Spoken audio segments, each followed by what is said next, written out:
안녕하세요. 안녕하세요. 네, 공부 많이 하셨어요? 안 하셨어요?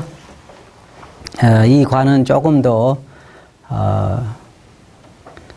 공부를 많이 해야 되는 그런 과인데, 오늘 우리가 공부해야 할 책은 그리스도인의 4단계 훈련 완성편 1과 성경을 상고하라, 이거에 대해서 우리가 배울 거예요. 먼저 성경 말씀 하나 볼까요? 디모데후서 3장 15절부터 한번 보죠. 디모데후서 3장 15절부터 보면, 또 내가 어려서부터 성경을 알았나니 성경은 능히 너로 하여금 그리스도 예수 안에 있는 믿음으로 말미암아 구원에 이르는 지혜가 있게 하느니라.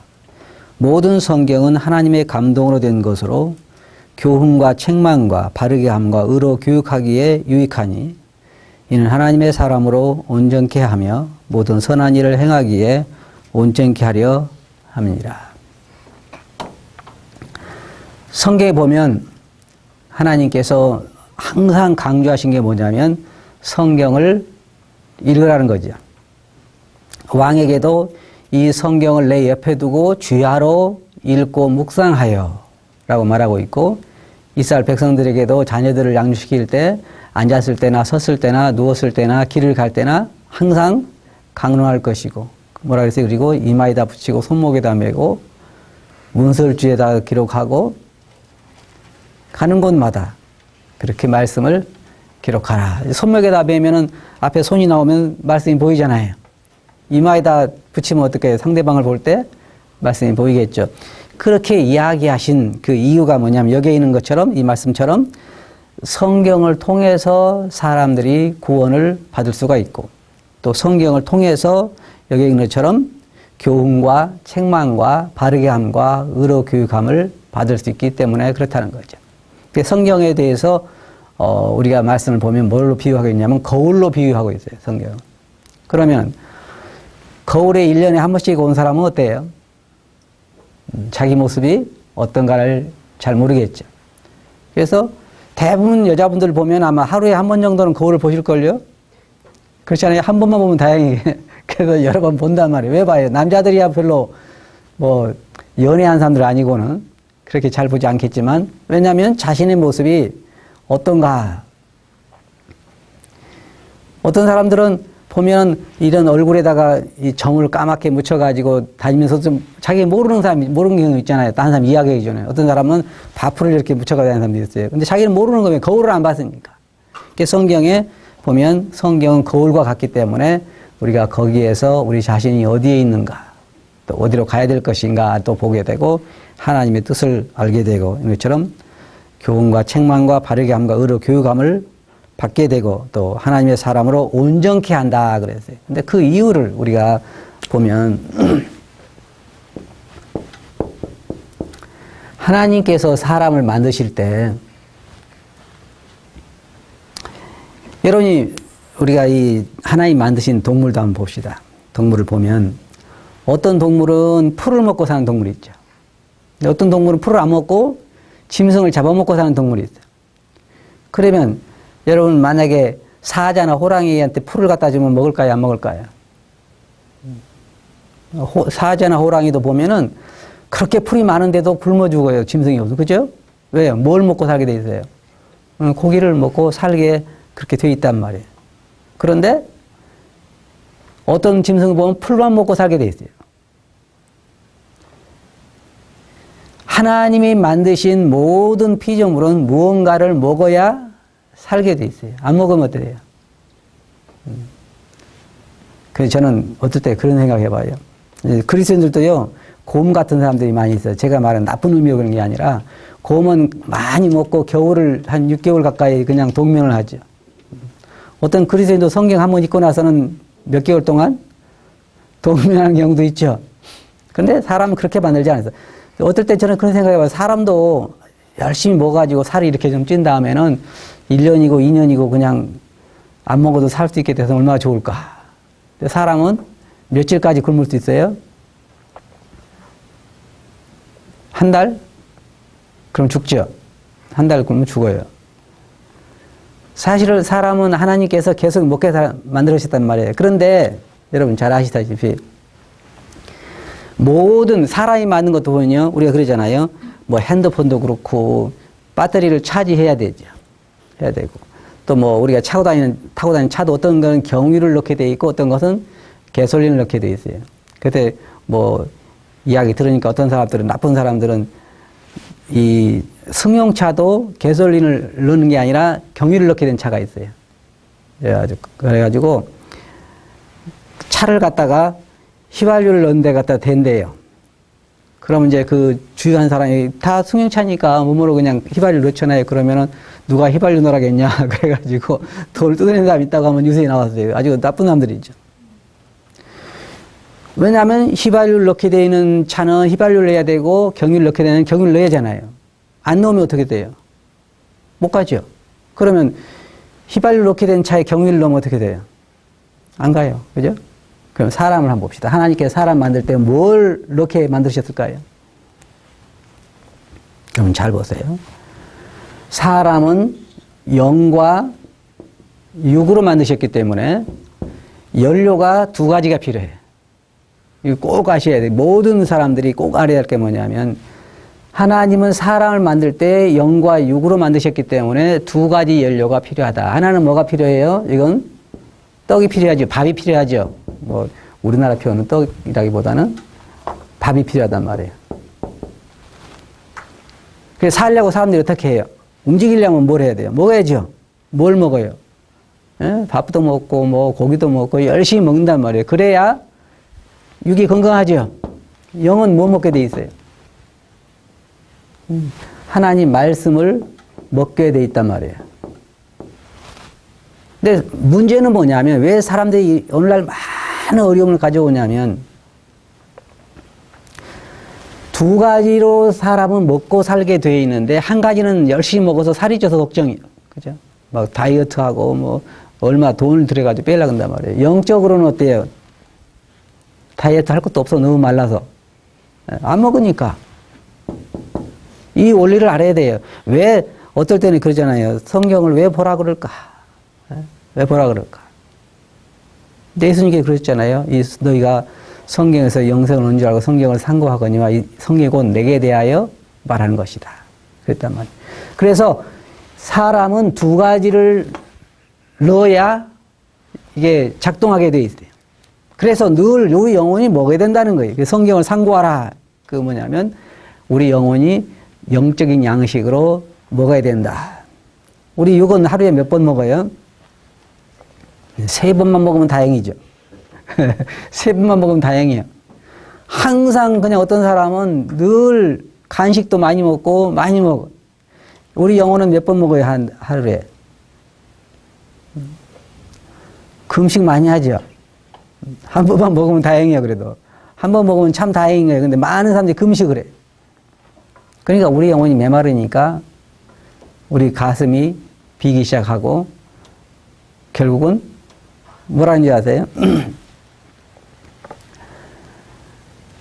내가 이렇게 살아서는 안 되는데 그러면서도 할 힘이 없는 거예요. 벌써 여러분들이 금식을 해보시면 뭘 알 수 있냐면 정신은 말짱했는데 힘이 없잖아요.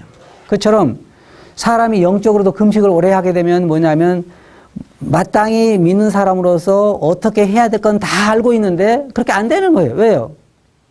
힘이 없으니까. 안 먹었으니까. 하나님의 능력이 거기에 있지 않으니까. 그래서 우리가 성경에 보면 성경을 상고하라. 그것을 우리가 항상 먹어야 된다. 이제 보면 어떨 때 성경을 여러분들이 이제 읽어보시면 알겠지만 많은 사람들이 성경을 수면제로 사용하는 사람들이 많아요. 저녁에 성경 읽으면 졸려요, 안 졸려요? 잠 빨리 자고 싶은 사람 성경 보면 금방 자요.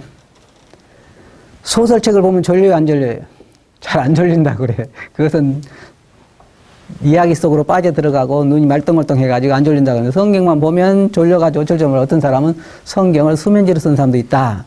그러는데 그러나 우리가 알아야 할 것은 특별히 다른 책보다는 성경책이 사람들이 가까이 접근하기 어려운 이유는 뭐냐면 거기에 사단이 있기 때문에 그래요. 사단은 할 수 있으면 사람들을 성경에서 멀어지기를 원해요. 근데 놀랍게도 그 전에 제가 주님을 처음에 믿을 때 그때 당시를 보면 사람들이 성경을 많이 읽었어요.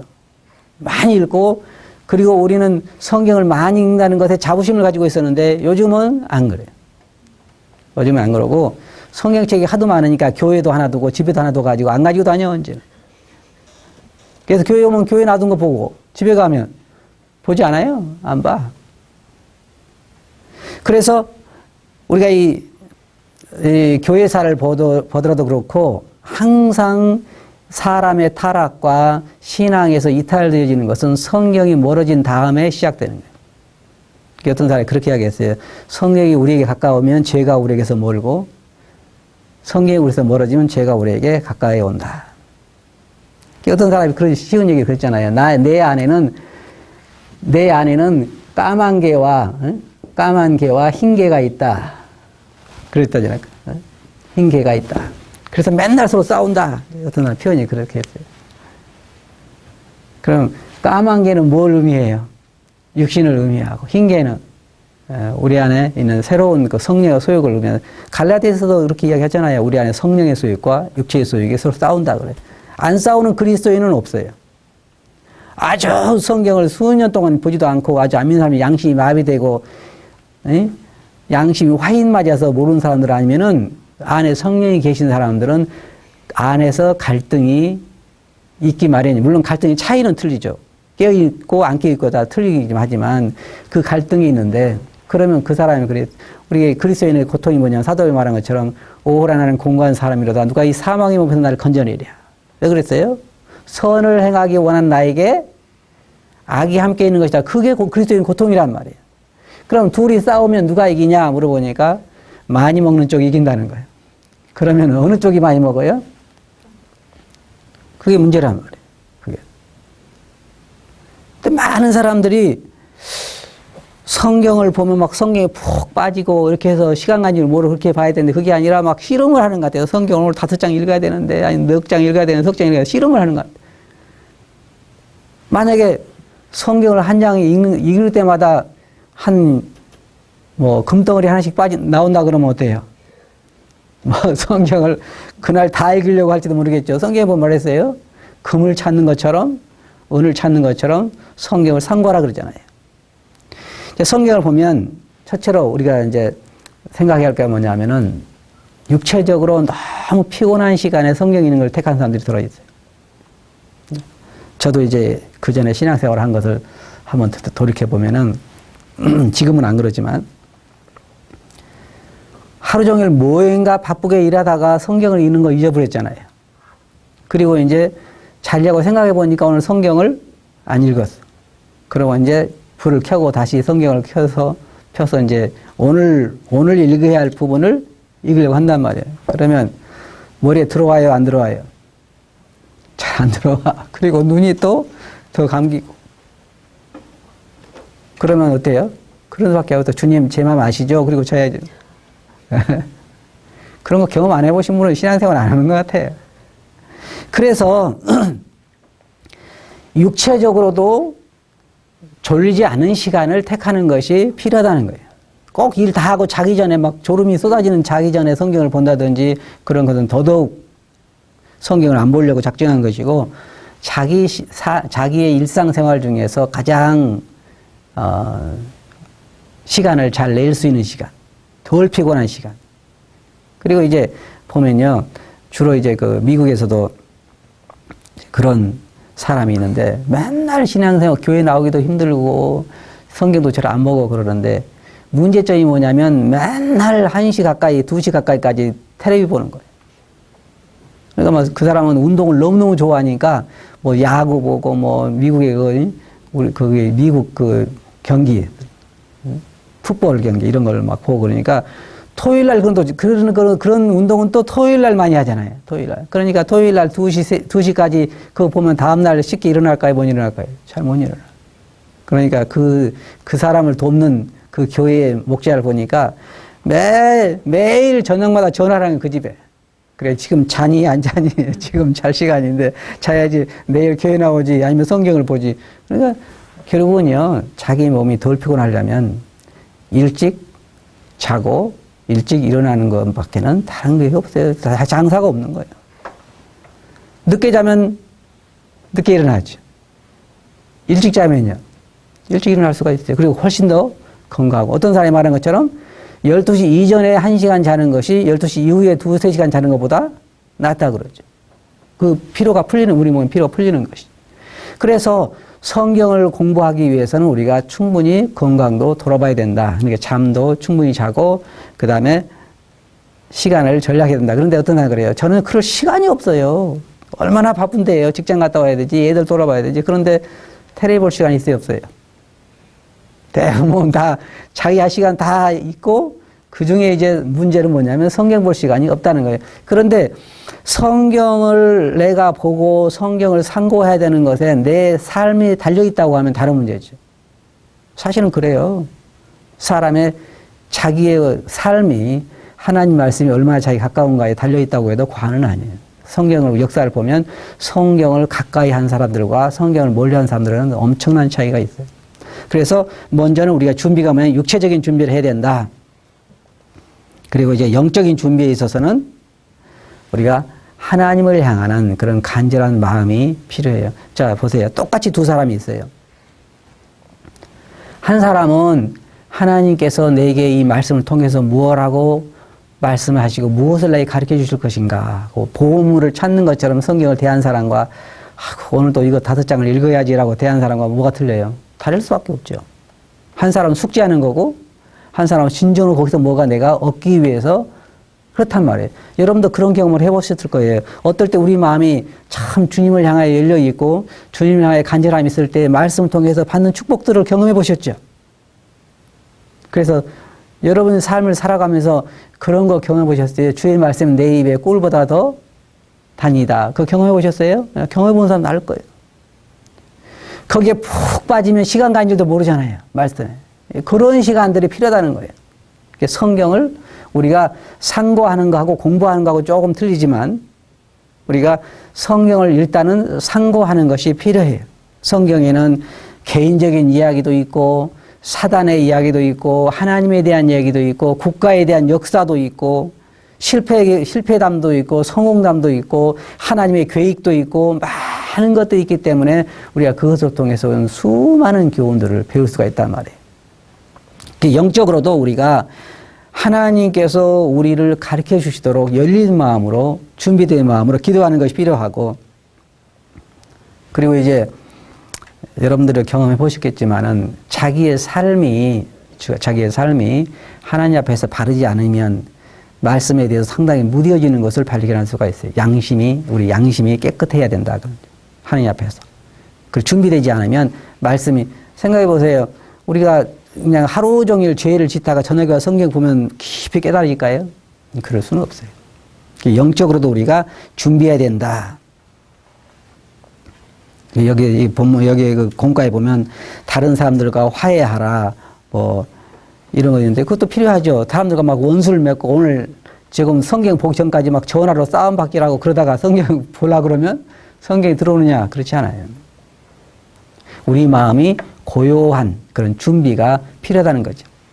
그런 준비, 그러니까 육적으로는 우리가 충분히 쉼을 누리고 그 조용한 시간에 방해받지 않는 그러한 시간에 누가 오지 않을 그런 장소에서 하나님 말씀을 상고하는 게 필요하고 그리고 영적으로도 우리가 하나님 앞에서 자신을 돌아보고 하나님께 기도하고 그리고 고요한 그 심령으로 하나님 앞에서 말씀을 대하는 것이 필요하다는 거죠. 여러분도 경험해 보셨겠지만은 그 준비한 거에 따라서 어떨 때는 성경이 보는 그 각도가 틀려지잖아요.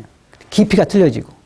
그래서 어떨 때는 성경을 봐도 그냥 겉으로만 이렇게 읽어지는 때가 있는가 하면 성경을 볼 때 마치 하나님께서 말씀하시는 것처럼 깊이 우리의 심령을 사로잡을 때가 있단 말이에요. 그것이 뭐냐면 성령이 우리 안에서 말씀하시도록 우리가 준비된 마음이었을 때에 그렇게 성령 깊이 우리에게 깨닫게 주신다는 거죠. 자, 우리 성경을 상고할 때 첫째로 해야 할 게 뭐냐면 여기에 이제 관찰. 본문이 무엇을 말하고 있느냐 하는 거지. 이거 상당히 필요해요. 본문이 뭘 말하고 있느냐 관찰이라 그러죠.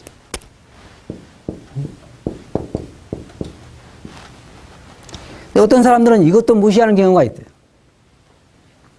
여러분 잘 들어보세요. 성경을 5사람이 읽었을 때에 5사람이 받는 인상은, 다시 말해서 관찰을 했을 때에 관찰은 같은 결과가 나와야 되는 거예요. 지금 문제점이 뭐냐면 A, B, C, D라고 하는 성도가 똑같은 성경을 읽었을 때에 그것에 대한 관찰이 지금 어떤 경우는 어떻게 나오냐면 A, B, C, D가 나오죠. 그러면 처음에 저자가 쓸 때 만약에 A라고 하는 의미로 썼다고 하면 이 네 사람 다 뭐가 나와야 돼요? A가 나와야죠. A가 나와야 돼요. 근데 지금은 그렇지 않은 경우가 많다는 거죠. 여러분들이 어떤 사람들 보면요. 왜 제가 그런 말씀 드리냐면 어떤 사람들 보면은 말씀이 막 너무 감동돼가지고 정말 주님이 내게 이렇게 말씀하셨어요. 너무 이렇게 좋다고 그러는데 내가 가만히 볼 때는 본문과는 상관이 없어. 그 말씀이. 그럼 그것이 과연 성경 우리들에게 하고자 하는 얘기냐는 거죠. 그렇지는 않죠. 그렇지 않아. 그러니까 이제 우리 참 중요한 게 제가 이제 한 가지 이야기를 말씀드릴게요. 제가 저번에도 그전에도 이야기했는지 모르지만 제가 지금은 편지를 잘 안 써요. 대부분 사람들이 이메일을 가지고 그냥 막 하니까 좋은데 그전에는 편지를 써야 됐으니까 제가 편지를 2장 써가지고 보내는데 하나는 우리 아버지에게 보내고 하나는 서울에 있는 어떤 교회 목회자에게 보내는데 목회자에게 쓴 편지는 뭐냐면 우리 교회 성도 한 분이 그쪽으로 이사를 가니까 잘 도와달라고 하는 편지였고 저희 아버지에게는 안부 편지를 썼단 말이에요. 근데 문제는 뭐냐면은 얼마 후에 이제 저희 아버지가 저에게 전화를 해가지고 뭐라고 하셨냐면은 내가 네 편지를 아무리 이해하려고 해도 알 수가 없다. 그래서 나중에 알고 보니까 알맹이를 바꿔보낸 거예요. 알맹이를. 그러니까 저희 아버지가 편지를 딱 뜯어가지고 보니까 형님, 아들이.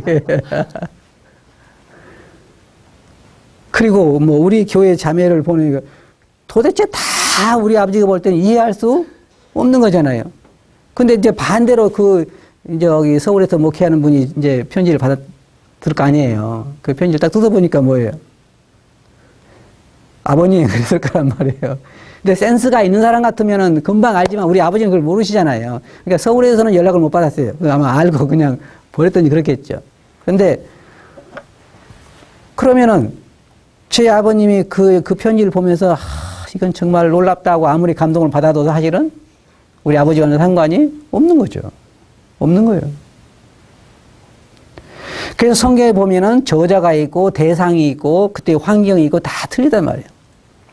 그래서 관찰이라고 하는 것이 절대적으로 필요해요. 그런데 많은 사람들이 이런 과정을 거치지 않아요. 관찰과 해석과 그리고 또 한 가지 우리가 볼 수 있다고 하면 상호관계라고 해서 다른 곳에서는 또 어떻게 이야기하고 있는가를 살펴봐야 되고 그 다음에 그것을 오늘날 우리들에게는 어떻게 적용할 것인가를 알아야 되는데 많은 사람들이 그 과정을 생략하고 그냥 읽으면서 감동을 받는 거예요. 저자의 의도는 상관이 없이 관찰 자체를 안 한단 말이에요. 그러면은 결국은 어때요? 무엇과 같은 얘기 제가 가르쳐 드릴까요? 어떤 사람이 그랬다 그러잖아요. 그런 사람 저는 들어봤어요.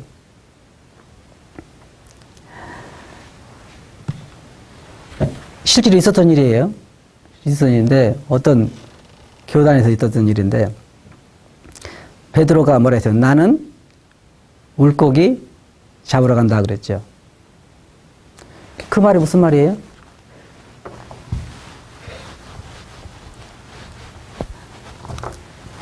나는 그죠? 잘 관찰을 해보면 나는 뭐예요? 물고기를 잡으러 간다 그 말이죠. 그럼 그게 무슨 말이에요? 사도 베드로가 갈릴리 호수에 물고기를 잡으러 간다는 거죠. 근데 그것이 얼마나 우습게 됐냐면 나는이 아니라 나는이라는 거예요. 나는. 그러니까 물고기를 물속에 있는 고기를 잡을 것이 아니라 날아다니는 물고기를 잡아야 된다는 거예요. 더 신령한 사람.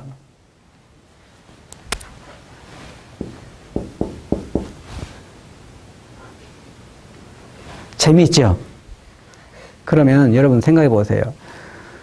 날지 못하는 물고기를 잡는 사람하고 나는 물고기를 잡는 사람은 누가 더 신령해? 이게 아주 우스운 얘기 같지만은요, 우리도 그런 실수를 많이 범하고 있어요. 제가 볼 때, 우리 교회들도 보면, 성도들 보면, 성경을 읽으라는 얘기만 많이 그동안 들었지, 저도 구원받고 나서, 먼저 된 분들이 계속 성경을 봐야 돼. 성경은 양식이니까 성경을 부지런히 먹어야 돼.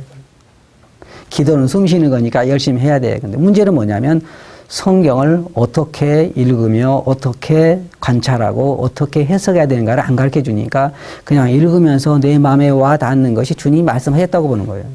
근데 그건 그렇지 않아요. 성경을 보면 그러면 여러분 생각할 때 그래가지고 이게 한동안 유행했던 때가 있었는데 다른 사람이 볼 때 어때요? 참 코미디죠, 코미디. 어떤 사람은 그랬다잖아요. 주님께서 넓은 길로 가지 말고 좁은 길로 가라 그러니까 큰 길 놔두고 논둑으로 왔다는 거예요. 그러니까 그런 것들도 보면 너무 어처구니 없는 얘기지만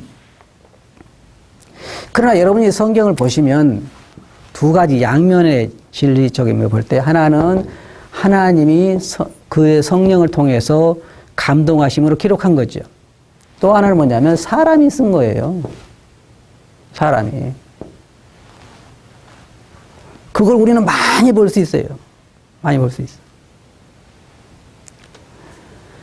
하나님 말씀도 있지만 사람 말도 있고. 그래서 우리가 사도 바울 같은 경우도 보면은 뭐 나는 누구 외에는 세례를 주지 않았다. 그러면서 또 생각해 보니까 누구 줬다. 그러고 그렇게 하잖아요. 사람적인 관점에서 쓴 것들이 많아요. 그리고 대상이 있고. 그래서 우리가 꼭 알아야 할 것은 이 관찰, 본문이 무엇을 말하고 있는가. 최소한 이것만 잘해도 많은 성경에 대한 오해를 풀 수가 있어요. 그냥 내 입장에서. 그래서 우리는 보통 성경 공부 시간에 가보면은, 아유, 우리 형제님은 어떻게 깨달으셨어요? 그러면 이제 A를 이야기하고. 형제님은 어떻게 깨달으셨어요? 그럼 B를 이야기하고. 깨달은 게 다 어때요? 다 달라. 근데 달라서는 안 되죠. 적용과 교훈은 다를 수가 있지만, 원래 말하는 의미는 다를 수가 없다. 그 말이에요. 그래서 성경을 우리가 볼 때는 꼭 관찰이라는 것을 해야 된다는 거예요.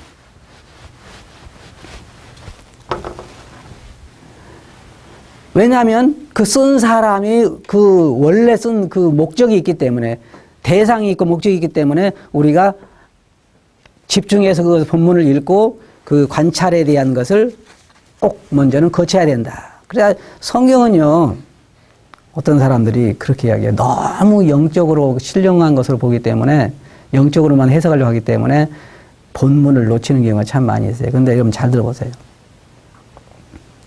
설교자가 유명한 설교자 그리고 아주 능력 있는 설교자는 중요한 것을 아주 쉽게 말하는 설교자죠. 아주 어려운 말로 유창하게 하는 설교자는 뭐예요? 설교는 잘할지 모르지만 좋은 설교는 아니에요. 왜냐하면 보다 많은 사람들이 쉽게 이해할 수 있도록 설교하는 게 잘하는 거잖아요. 근데 어떤 사람은 용어 자체도 잘 모르겠어. 무슨 말인지. 그런데 예수님께서 말씀하신 걸 보면요. 아주 쉬운 얘기로 하신 거예요. 아주 쉬운 얘기. 당시의 서민들이 아주 이해하기 좋게. 그래서 목회자들에게도 뭐라고 말하고 했냐면 설교를 준비할 때는 항상 초등학생들을 대상으로 준비를 해라. 그런 얘기. 왜냐하면 사실은 성도들의 영적 수준이 그렇게 높지 않아요. 보면. 어렵게 한다고 해서 다 알아듣는 거 아니에요. 그리고 못 알아들어요. 많은 사람들이. 그런데 쉽게 이야기하는 그 윌리엄 맥도날드 그분도 보면요. 여러분들이 아마 공통적으로 느끼는 거 뭐냐면 쉽다. 쓰고 있는 단어들이 쉽고 책 번역하기가 제일 쉬워요. 왜냐하면 단어들이 쉬운 단어들이니까. 그런 쉬운 용어를 통해서 중요한 진리들을 잘 설명하고 있단 말이에요. 그게 교사란 말이에요. 그래서 예수님께서도 그 당시에 사람들에게 말씀하실 때 아주 쉬운 그런 얘기들을 하셨어요. 알아듣기 쉽게. 마치 이것과 같다, 마치 저것과 같다 그러시면서 얘기하셨단 말이에요. 그래서 성경은 그렇게 어려운 용어들을 사용하고 있지 않아요. 그래서 관찰만 잘해도 많은 부분을 우리가 이해할 수 있어요. 많은 부분. 그리고 그 다음에 우리가 해야 할 게 뭐냐면 그렇다고 하면 그것이 무엇을 의미할까? 자, 첫째로 누가 그죠? 이건 뭘 말해요? 저자를 말하죠. 누구에게 무엇을 왜 뭐 이렇게 우리가 쭉 할 수 있죠. 그래서 이런 걸 우리가 본다고 하면 누가 쓴 거냐 아니면 누가 말한 거냐. 어떤 사람은 생각하기를 이건 다 하나님 말씀이다. 그렇지 않아요. 성경에 있는 게 다 하나님 말씀이에요? 아니요. 사탄 말도 있잖아요. 사탄 말도 있어요. 다만 하나님께서 그것들을 사단이 한 말을 사실대로 기록하게 하시고 사람들이 한 말도 사실대로 기록하게 하시고 더 불신자들이 한 말도 사실대로 기록하게 하시고 그렇게 해서 사실대로 기록해냈다는 것이지 그 말 다 그런 것들이 다 진리란 얘기는 아니에요. 쉽게 말하는 얘기를 들어보세요. 하나님 왜 주무십니까? 주무셔요? 안 주무셔요? 안 주무셔요? 그럼 그 시편 기자가 자기 입장에서 한 말이지 하나님 주무시지 않는단 말이에요. 그런 것처럼 우리는 성경이 누가 누구에게 한 것인가? 예를 들어 고린도 전서는 고린도 성도들에게 한 거잖아요. 그리고 실제로 고린도 전서와 후서에 기록된 모든 내용들이 다 그때 당시 고린도 교회에 있었던 일이고 고치할 필요성이 있고 그래서 사도 바울이 고린도 교회에 쓴 편지예요. 그것을 오늘날 우리가 어떻게 우리에게 그 교훈을 적용할 것인가 해서 교훈을 받는 것이지 오늘날 우리는 그런 일이 없잖아요. 그래서 대상도 분명히 알아야 된단 말이에요. 관찰을 통해서 누구에게 한 말인가 그리고 무엇을 말하고 있는가 그리고 왜 그렇게 했는가 그래서 어떻게 하겠냐. 그래서 정확한 그 의미를 알아내는 것이 필요한 거죠. 정확하게 그 의미를 알아내서 무엇을 말하는 것인지 그래서 공부하는 그래서 뭐 헬라어도 공부하고 히브리어도 공부하고 역사도 배우고 당시의 배경도 배우고 다 그러는 거예요. 그들의 문화가 어땠는지 당시의 상황이 어땠는지 그런 걸 모른 제 성경을 우리가 그냥 오늘날 여기서 읽고 그냥 무조건 우리에게 적용한다는 것은 많은 부분에 있어서 잘못된 해석을 할 수가 있어요. 그래서 그걸 정확하게 다 점검해 봐야 되는 거예요. 물론 목회를 하고 전문적으로 성경을 가르친 사람은 필수적으로 이걸 거쳐야 되는 것이지만 그러나 일반 성도님들도 우리가 적어도 성경을 상고한다고 그럴 때는 그 정도의 어느 정도 관찰과 또 이런 걸 통해서 정확한 의미가 무엇인가를 알아야 정확하게 나에게 적용할 수 있는 것이지 그냥 감정적으로 우리는 흔히 그렇게 사용하죠. 예를 들어서 우리가 뭐 하나님 내가 이런 일을 하고자 하는데 해야 할까요? 말아야 할까요? 그러면은 그때 성경을 보셔야지. 그럼 성경에는 두 가지 말이 다 나와. 하란 말도 나오고 하지 말란 말도 나오고.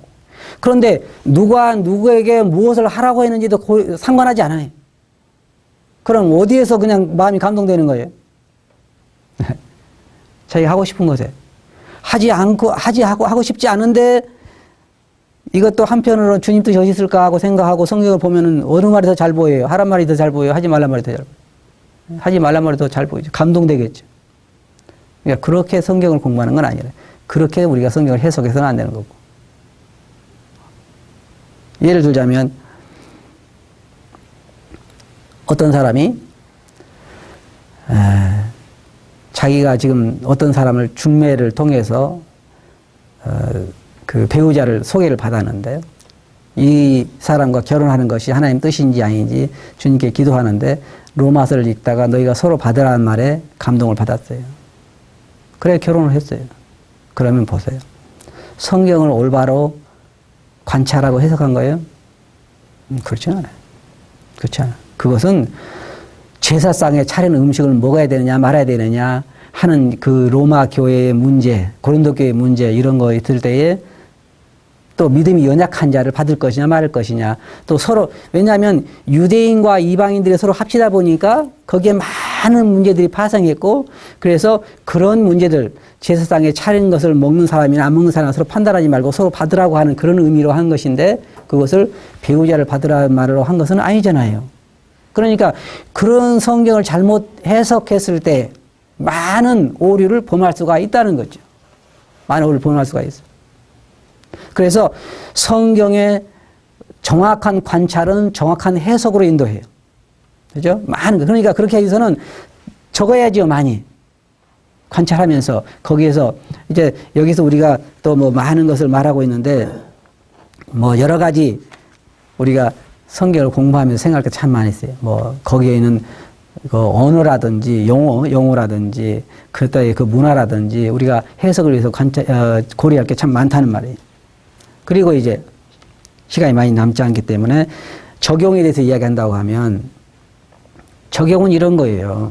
쉽게 말하면 첫째로는 관찰을 통해서 우리가 보고 두 번째로는 해석을 통해서 뭘 알아요? 정확한 의미를 알죠. 그러면 적용은 뭐냐면 아무리 관찰을 잘하고 해석을 잘해서 정확한 의미를 알았다 할지라도 그것을 오늘날 우리에게 적용하기에는 문제가 있는 게 있어요. 예를 들어서 너희가 거룩한 입맞춤으로 서로 인사하라. 그러면은 관찰을 통해서 볼 때 뭐예요? 서로 입맞춤으로 인사하라는 거잖아요. 해석을 해보니까 뭐예요? 해석도 역시 그리스도인들 만나 서로 반갑게 인사하라는 거잖아요. 그럼 우리에게 적용하면 어때요? 그대로 해야죠.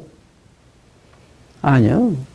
2000년이라고 하는 그 시간을 지나오면서 어떤 것은 단어의 의미도 되색되고 문화도 달라지고 했기 때문에 오늘 한국 문화에다 이걸 적용한다고 하면 우리 문화에다가 왜냐하면 모든 걸 다 문화에 적용할 수는 없지만 그러나 이것은 적용해도 괜찮은 거잖아요. 그러면 적용 안 하고 그대로 한다고 합시다. 그러면 막 형제자매들 서로 입 맞추고 인사하면 뭐라고 그래요, 사람들이. 그건 말도 안 되죠. 그러니까 적용할 때 우리가 형제자매들이 반갑게 서로 우리나라의 문화에 맞는 인사법을 통해서 인사할 수 있잖아요. 우리나라는 그 형제자매들이 서로 잘 악수 잘 안 하죠. 형제들끼리는 악수를 잘 하는데 자매들은 잘 안 해요. 근데 미얀마만 가도 자매들이 그냥 먼저 손을 내밀어요. 그러니까 그 문화에서는 악수를 통해서 인사할 수 있는 거예요. 근데 한국에서는 악수하라 그럴 수도 없죠. 다만 우리가 할 수 있는 어떤 나라에 가면 또 이렇게 하는 데도 있잖아요. 그러니까 그 문화에 맞게 우리가 어떻게 그렇다고 하면 이 교훈은 제대로 나와야죠. 해석을 해서 이 교훈을 어떻게 오늘날 우리들에게 적용할 것인가. 이것은 적용해서 우리가 달리 할 수 있다는 거죠. 이해하셨어요? 네, 또 다음 시간에 계속 하겠습니다.